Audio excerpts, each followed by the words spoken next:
Chile 12 to 3 noKing B. Simila ehlabathini siyaphilisa ngezokulima noKing B. Nasikhuluma ngama-nematodes, sikhuluma ngani? Izilwanyana letincane tifika tinesitshalo tifike tidle timbanzi. Yena yedwa usidijile. Nangembala lihlelo fakele lithi thuthuka mlimi ngezelimo kulapho ithuthukisa khona abalimi.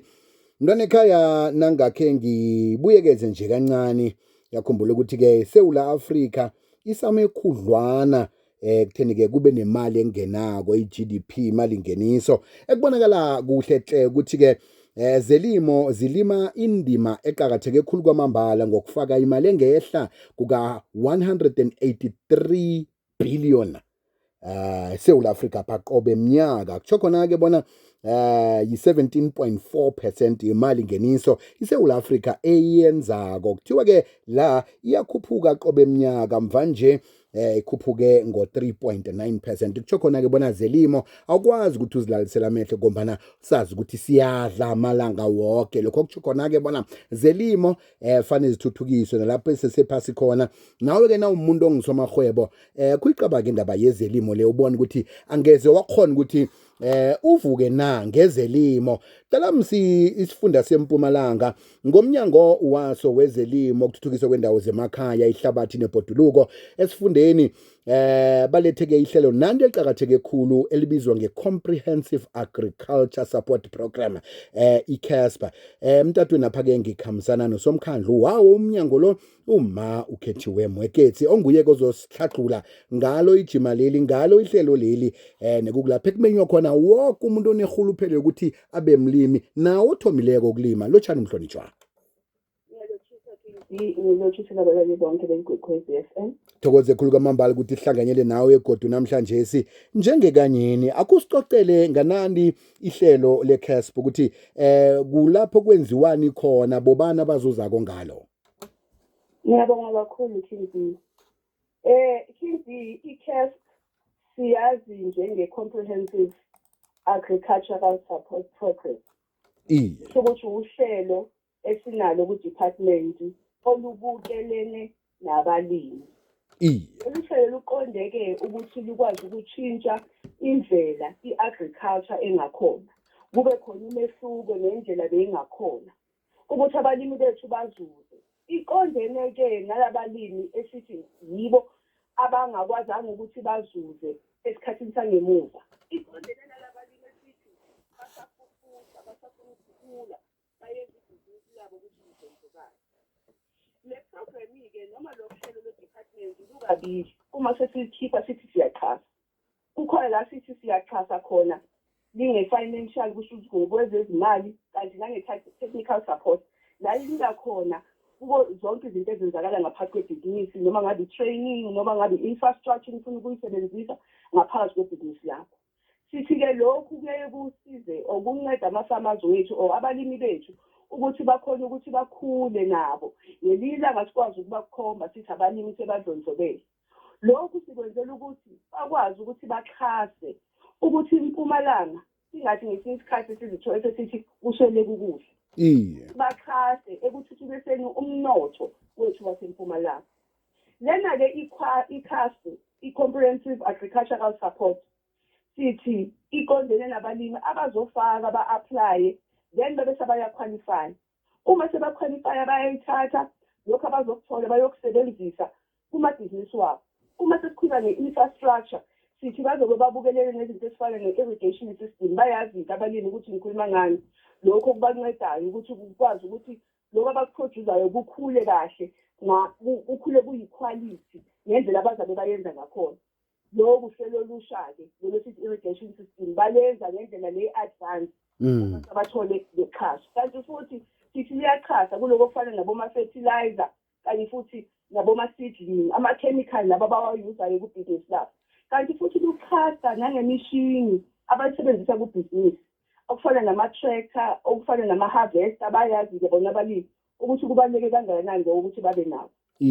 Futhi sithi le CASP isebenzela abalimi ukuthi bakhona ukuthi bathole i-training bafundiseke ukuya phambili bakhulise ulwazi labo ukuthi ibhizinisi labo uma lilokukhula nabo banolwazi ukuthi kufanele baliphathe kanjani ukuthi likwazi ukukhula libe sesimeni.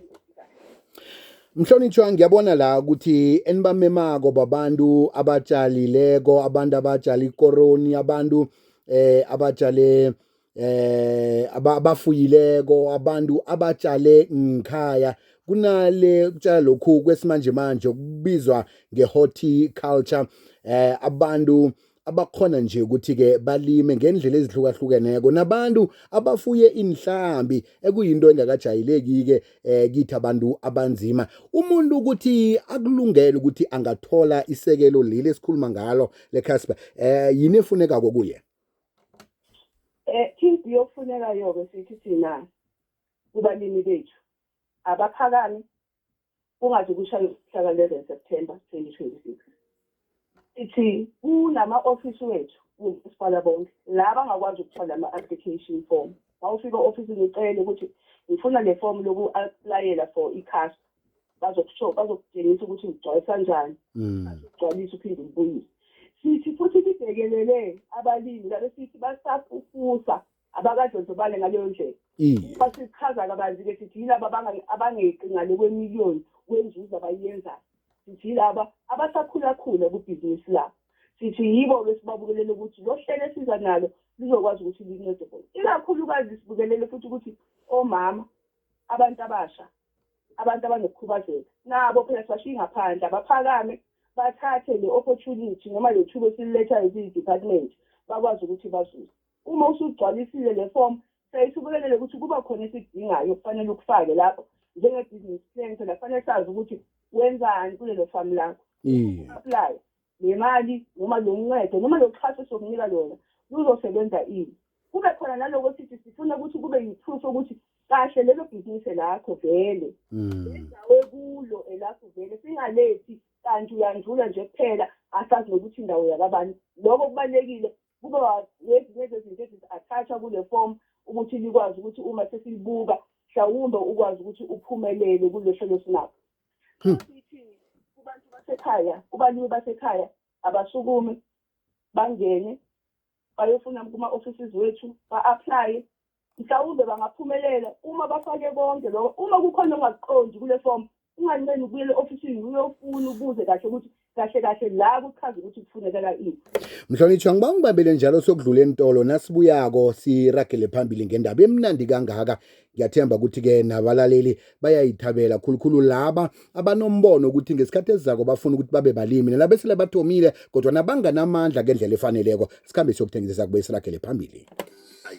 Isupermarket echiphe ukudlula i-USave okutsho ubulunga ukukhulu emkhiqizweni yakho ethandako eqakathekileko yamhla namalanga nokhunye okuningi. Thola i-5 kg ama-Farmer's Choice Frozen Mixed Chicken Portions nge-199.99 ne-900 gram yama-Bokomo Wheat Bix Whole Grain Wheat Biscuits nge-49.99 kwaphela. Zitholakala bekube nge-10 zaka-Agasti 2026. Ungaphundwa zindengo ezihle nokuningi kwa-USave kwaphela. Lapho ukudla okumnandi kubiza kancane ngawo wonke amalanga.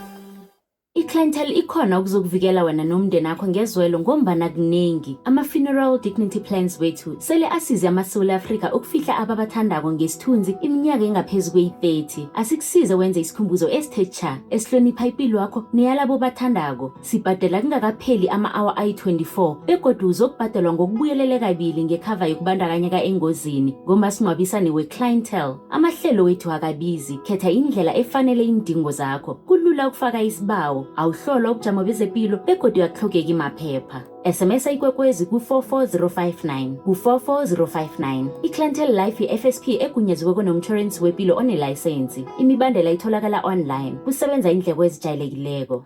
Ngezelimo. Qobe ngalesi sikhathi siba naleli hlelo elithi Ngezelimo thuthuka mlimi emtatweni ngikhambisana nomhlonitshwa la umma ukhethiwe wakwamweketsi onguyeke ongusomkhandlu womnyango wezelimo ukuthuthukiswa kwendawo zemakhaya ihlabathini ebhoduluko esifundeni seMpumalanga. Sikhuluma ngehlelo elibizwa nge-Comprehensive Agriculture Support Program, i-CASP, nekukulapho ke bakumema khona wena umlimi osahloga uthukiso ukuthi ugcina ufika esiqongolweni.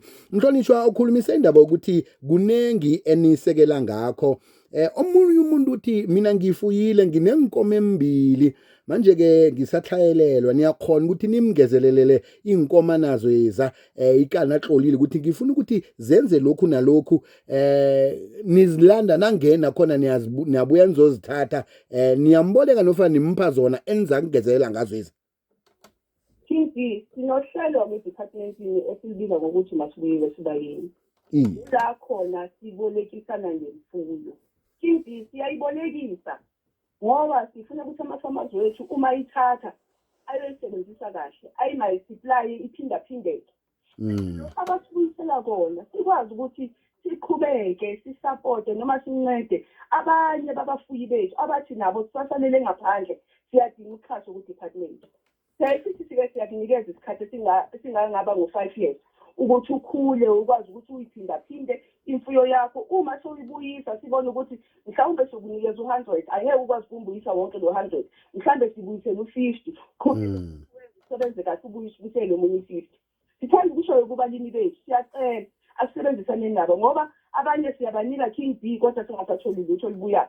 Abanye siyabanika bangakusebenzisi kahle, masifika sithola ukuthi useseyilokhu sikhiphile kuphela. Sithanda ukuthi masenza njalo sifuna ukuthi kuwe-expanda khula, uzokwazi ukuthi uvuleleke amathuba emisebenzi, uzokwazi ukuthi uvule futhi ucontribute ku-economy ye-province yethu yaseMpumalanga. Ngama-farmers wethu uma sesikhipha lokho last financial year sikhona siyaxhasa, sisesebhizi siyi-finalize that process ngoba kufanele senze ama-assessment kubo bonke sibone ukuthi lo abakubhalile kulama-application khona na kulezo ndawo zabo. Mhlonitshwa, ngiyibona la nikhuluma nangabafuyi benhlambi endaweni zangakwandebela amanzi akakho, angazi ukuthi ke kulelo hlangothi nithini ngendaba ukuthi amanzi siyathayelelwa, umuntu lo inhlambi uzozivakapi ngombana nawo kusela wakho.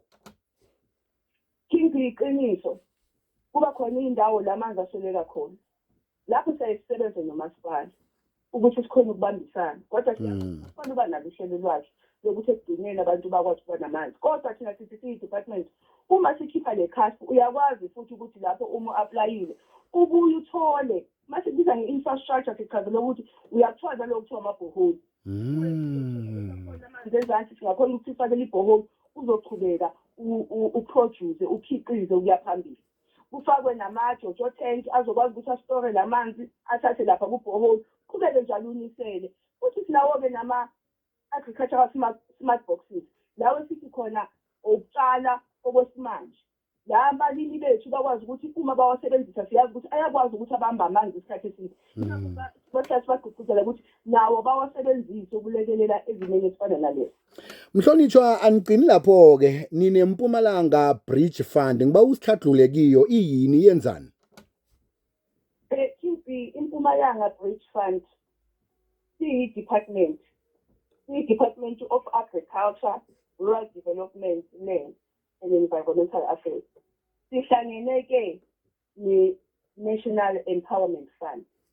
La sithi khona sikwazile ukuthi sincede siyi-department sikwazi ukuthi siphumelelise lo hlelo noma le idea besiza nayo.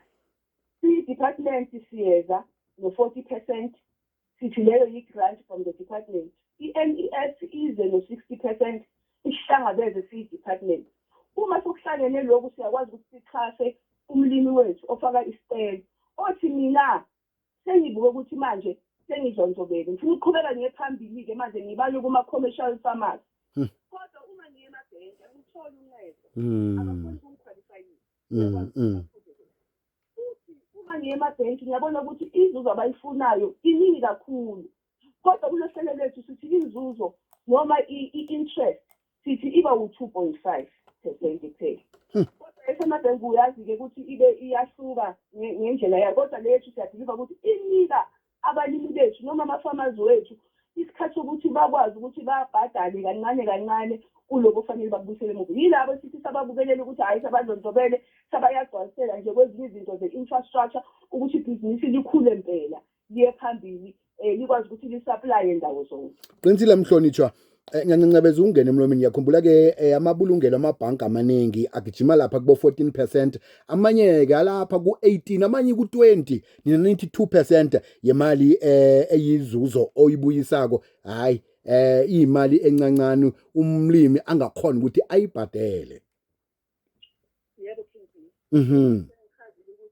Impela isincedile le program esizenayo. Futhi sijabulile ukuthi uma siyayi-approacha i-NEF ikwazile ukuthi ivumelane nathi ukuthi cha niza nohlelo olusha singakwazi ukuthi sincedisane nani. Inceda bona abalimi ukuthi siyacabanga nabo bayasho ukuthi hawu lo 2.5% impela siyasizakala. Ngoba ayikho iningi kangako iyakwazi ukuthi nathi singakhiphi kakhulu mase sibuyisele emuva sibhadale lokho okuncane kodwa siqhubeke sidlondlobalisa amabhizinisi wethu. Hayi 2% na ubolekwe i100 ubuyisa ngumani 2% ku2 ku2. Iya baya Mhlonitshwa uthi kuvalwa nge11 September sibakhumbuze ukuthi ngengikupha fanele bakwenze khona bazokwamukeleka ngaphasi kwehlelo leli leCASP. Ngiyacela ke ngicela ukuthi icacise lokho abalaleli bethu bangadideki. Abafaka lesicelo bangabe lesabathi sifaka kokubili sifuna iCASP sifuna i-blended finance abafane lesicelo sodwa. Uma sifika thina sizokwazi ukubheka mase asesa lamafomu wabo siyakwazi ukubonelela ukuthi lona impela angakwazi ukuthi aqualify-ke ngapha ku-blended finance lesi ihlanganyele ne-NEF akwazi ukuthi aqhubeka iphambili lona angakwazi ukuqualify ngapha ku-CASP. So i-closing date yethu sigcina ngezi-11 zakaSeptember 2026. Ngithanda ukukhuthaza abalimi bethu ukuthi bangahlali athi hayi 11 September sesekude ngaphakame bahamba yobuza izinto ezidingekalayo azokwazi ukuthi abe nesikhathi esanele ukuthi akwazi ukuthi aqoqa yonke information efunakalayo afake athathe amukise ku-department. Siyacela-ke ukuthi banga-emaili banga-fax bangaskenywa ngoba kuba khona ama-scam akhona. Bahambise kuma-offices wethu nama-offices wethu bobasipala bonke kanti nama-offices wethu ama-district offices bahambise khona lama-application form wabo azokwazi ukufinyelela kithi. Hlonitshwa sithokoze khulu kwamambala. Siyathokoza nangamahlelweni walethako la thuthukisa abantu sinifisela ichukuduni ragele phambili ngemsebenzi emihle eniyenzako. Thokoze khulu kwamambala bekade sikhulumisana naye ngusomkhandlu womnyango wezelimo thuthukiswa kwendawo zemakhaya ihlabathi nebhoduluko esifundeni seMpumalanga umma ukhethiwa kwaMweketsi. Kuyathemba bona udobhadobhile ke mntwana ekhaya chingo ofisini lomnyango wezelimo ukwazi ukuthola amaforum la ebesicoca ngawo la ukwazi ukuthi nawe uvuke mntwana kwethu ngombana zelimo azipheli lihwebo elingapheliko ngombana sidla amalanga wonke. Njekanje asikhabeni seumeni lendaba ezakuzwakala ngesimbi yesithathu khona udade ulindiwe wakwamahlango. Ehlabathini siyaphilisa ngezokulima noKing B. Nasikhuluma ngama-nematodes sikhuluma ngani? Izilwanyana letincane tifike tunisitshalo tifike tidle timbandle. Hey mjakajaka. Jama ncane. Kipani. I got job. Yeah, but I got job.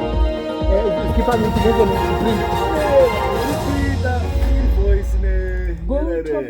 uthumele kuyala. Uthumele kwakho. Okay, jamani.